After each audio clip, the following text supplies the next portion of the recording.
Alors le périnée, Christian Jamin, c'est assez nouveau. Ça fait pas si longtemps que ça qu'on parle de manière assez ouverte du périnée. C'était presque un muscle totalement inconnu pour les femmes. Et Marie-Josée Falevitch, bonjour. Bonjour. Alors vous êtes sage-femme, c'est important de le signaler parce que c'est souvent lors de rééducation périnéale justement donc c'est souvent les sages-femmes qui aident les femmes à prendre conscience de leur périnée, mais vous êtes également sophrologue et puis vous êtes créatrice de cette méthode de rééducation périnéale que vous avez appelée RPGPM, voilà. Et vous êtes l'auteur de ce livre aux éditions Josette Lyon, Le périnée ludique. Alors j'ai bien aimé le titre du livre parce que c'est vrai que quand on parle du périnée, Christian Jamin, on a toujours l'impression qu'il y a que c'est quelque chose d'assez laborieux, que ça concerne finalement les femmes qui vont pas bien, alors que là, au fond, ce livre, il s'adresse aux femmes qui ont envie, dès le début de leur sexualité, à maintenir une bonne sexualité. Oui, mais ludique, ça correspond à une plaisanterie médicale classique, c'est que le gynécologue, c'est celui qui travaille là où les autres s'amusent. Donc, c'est la définition du gynécologue. Donc, je suis ravi que vous nous voyez un côté ludique, chère madame. Voyez. Donc vous avez eu envie justement de nous montrer à quel point s'occuper de sa sexualité, c'est s'occuper aussi de son périnée. Et c'est presque, c'est presque déjà dans la manière de se tenir. Tout à fait. C'est fou, hein, parce que il y a des photos, il y a des exercices, et il y a des photos dans le livre, donc c'est vraiment grand public. Donc vous pouvez nous en dire un peu plus ? Oui, merci d'abord pour votre invitation, Brigitte. D'abord, le mot ludique signale une finalité sans fin. Voilà. Sans Pas seulement le jeu, en fait. Sans fin, F-A-I-M ? Ça pourrait aussi. Oui, c'est-à-dire oui. que bon, on s'en occupe tout le temps, quoi. Oui, et que mais avec plaisir. C'est d'une large ouverture, en fait, aussi. Voilà. À partir du périnée ludique, j'ai voulu proposer une autre approche du périnée qui, en général, est vue. Les représentations sont relativement négatives sur le périnée, sur la sexualité. Globalement, parler de périnée à une patiente, c'est évoquer des incontinences urinaires, des prolapsus, des centres d'organes ou des douleurs périnéales, épisiotomie, etc. Donc l'idée était de donner envie aux femmes de prendre soin d'elles, prendre soin de leur périnée parce que le périnée est fondamental pour prendre soin de soi. Et d'autre part de pallier à certaines carences que j'ai pu observer dans ma pratique en rééducation périnéale, puisque la rééducation est souvent conçue comme un exercice. Or, on sait que les devoirs, ça marche pas tellement, globalement. Ça motive pas grand monde à aucun âge.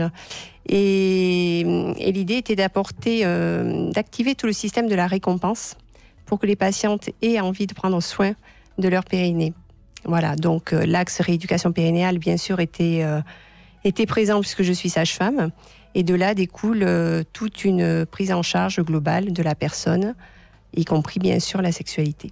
Oui, mais ce qui est intéressant aussi dans votre livre, Marie-Josée Falevitch, c'est qu'il vaut mieux s'intéresser à son périnée avant qu'il nous pose des problèmes, parce que les chiffres sont quand même inquiétants. Le nombre de femmes qui ont des fuites urinaires, c'est 40% après 50 ans.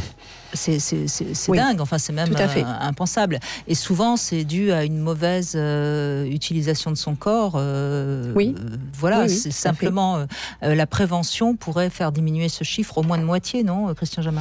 Oui, les études montrent que récemment il y a un papier important qui a été publié dans une revue américaine qui montre que les femmes qui font des exercices réguliers de leur périnée diminuent par 2 ou même davantage les risques d'avoir des centres d'organes, comme vous l'avez dit, ou d'avoir des fuites urinaires.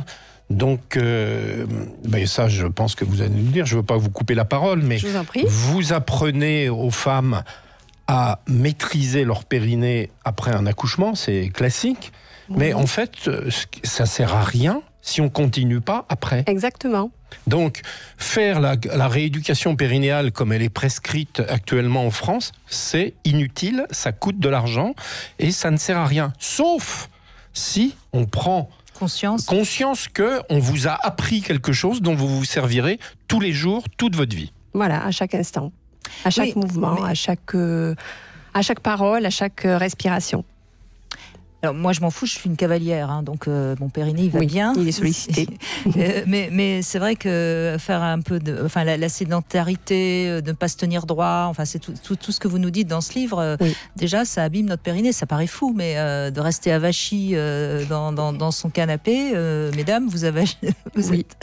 Et oui, puisque le périnée est l'étage de base, mais au-dessus on rajoute l'étage abdominal et au-dessus l'étage thoracique. Si on raccourcit la distance entre le thorax et le périnée, les viscères n'étant pas compressibles vont forcément prendre de la place vers le bas.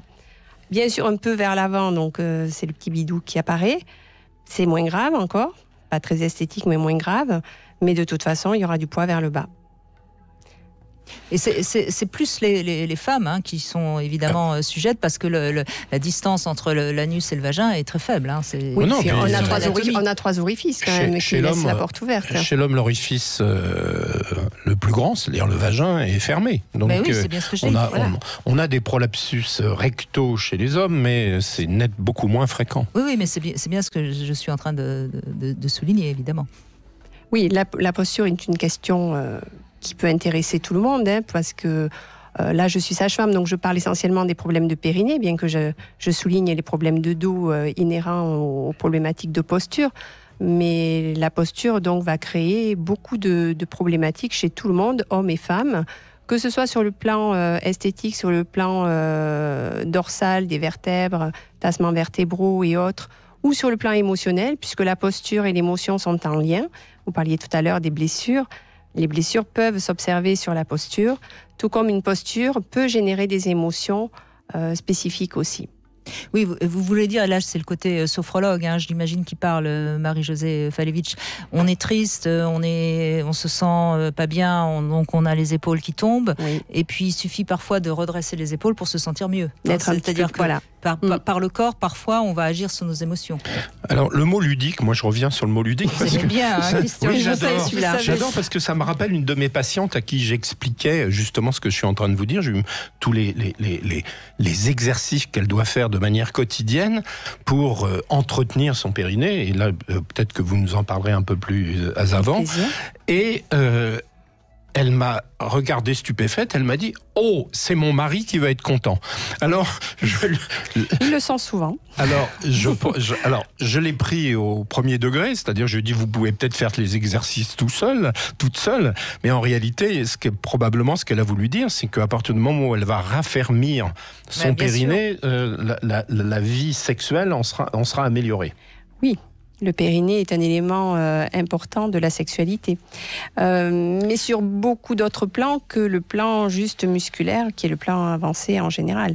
La sexualité n'est pas liée qu'au tonus du périnée. C'est un des éléments importants, puisque le périnée se contracte de façon réflexe, le vagin, on peut dire. Je dis dans mon livre, c'est plus simple de concevoir comme ça. Le vagin, c'est le périnée. Le périnée, c'est le vagin. Et le vagin se contracte sur le pénis, ce qui majore le plaisir et de la femme et de l'homme. Mais la sexualité se résume quand même pas qu'à une simple contraction musculaire. Et alors elle se résume à quoi ? Elle se résume à tout l'être, à tout ce qu'est la personne, et c'est ce qui m'a paru intéressant de présenter par la méthode du périnée ludique, qu'à partir d'une rééducation qui est sur base de reprogrammation motrice à visée globale, on s'intéresse à l'être dans son ensemble, avec un point de départ relativement carré, si on peut dire, puisqu'on s'intéresse à la posture pour réhabiliter une juste posture qui, sur le plan mécanique, va vraiment équilibrer tous les étages. Mais ensuite, je vais intégrer tout ce qui est de la dimension de la reprogrammation motrice, c'est-à-dire de faire partir cette énergie du mouvement, cette énergie vitale finalement, du périnée, pour qu'à chaque instant, à chaque même levée de petit orteil, on crée le mouvement à partir de cette énergie du périnée. Et de par là même, on va obtenir tout un rayonnement sur les émotions. On va travailler sur l'ancrage, on va donc renforcer la présence. Qui dit présence dit renforcement des capacités, des ressources. En premier lieu, la confiance en soi. La femme va se sentir inévitablement dans une plus belle posture, plus belle, ce qui va aussi améliorer sa confiance en elle, ce qui va éveiller la sensualité et ce qui va avoir des répercussions positives sur la sexualité. Je fais un grand raccourci quand même. Non, mais c'est exactement le sujet de notre émission aujourd'hui. De toute façon, c'est pour ça que je vous ai également invité aujourd'hui, parce que finalement, beaucoup de femmes qui vont faire l'impasse de la sexualité, c'est parce que quelque part, elles sont plus du tout bien, elles sont plus du tout en harmonie avec leur corps. Enfin, c'est ce que vous venez de dire. Oui, c'est un gros problème, oui. Et ça vient de quoi, à votre avis ? Vous qui êtes sage-femme, qui les rencontrez, ces femmes, pourquoi à un moment donné, elles laissent tomber le corps ? Parce qu'on le voit bien, elles prennent du poids, elles font plus de sport, c'est juste si elles prennent encore plaisir à s'habiller. Qu'est-ce que ça vient d'où tout ça ? Christian Jamin ou Marie-Josée Falevitch, qu'est-ce que vous diriez ? Eh bien, il y a déjà deux grosses étapes dans la vie d'une femme. Si je passe l'adolescence, il y a l'étape du postpartum, la prénaissance d'un bébé, et l'étape de la ménopause, qui sont des grosses étapes de transition féminine où le corps change, pas seulement le corps, la place dans la société, les représentations de la société par rapport à la femme, etc. Et après une maternité ou après la ménopause, en général, il y a une prise de poids. Donc la femme ne se reconnaît pas, sa silhouette est altérée. Elle préfère souvent ne plus se regarder dans la glace. Elle baisse les bras plutôt que oui, elle se regarde même plus. Oui. Elle se regarde même plus. Voilà. Et je vois vraiment, d'où la naissance de ce livre, j'ai vraiment vu un éveil positif des femmes quant à leur confiance en elles et conscience d'elles-mêmes, avec ce travail sur la posture qui améliore en premier lieu. La première chose qu'elles observent, c'est une plus jolie silhouette. En tout cas, vous appelez ce périnée ludique une école de la féminité. Ça vous plaît, ça aussi, Christian Jamin ? Oui, ça me plaît. Moi, je pense fondamentalement la même chose que ce que vous venez de dire, c'est-à-dire que, en fait, on perd confiance en soi, et quand on perd la confiance en soi, on perd la volonté de se maintenir, de se battre, etc. Et donc, l'âge est un naufrage, c'est pas moi qui l'ai dit, mais aussi l'âge est un renoncement. Alors maintenant, sur les statistiques de la prise de poids et du nombre de grossesses, ou de la prise de poids et la ménopause, les résultats sont très contradictoires. Oui, mais vous savez qu'entre le poids sur la balance et le poids quand on se regarde devant la glace, il y a quand même une question de tonus, une question de relâchement. Au niveau abdominal, après un accouchement, les choses changent, pas chez toutes les femmes, bien sûr. Et ça peut être aussi leur propre regard sur elles qui change, tout simplement. Absolument d'accord. Par la place, la nouvelle place qu'elles prennent. Mais c'est tout à fait vrai ce que vous dites. Donc ça veut dire que c'est un problème de prise de conscience de soi. Mais quand on regarde l'aiguille de la balance, il n'y a pas de preuve que le fait de plus on a eu d'enfants, plus on est gros. Ça, c'est pas du tout prouvé sur le plan scientifique.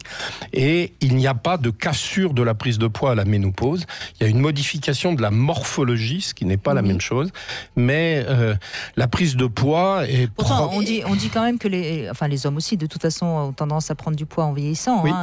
Donc ça, c'est... La circonférence abdominale a tendance à augmenter quand même, chez les hommes comme chez les femmes. Oui, mais j'ai parlé de modification morphologique, mais pas de poids.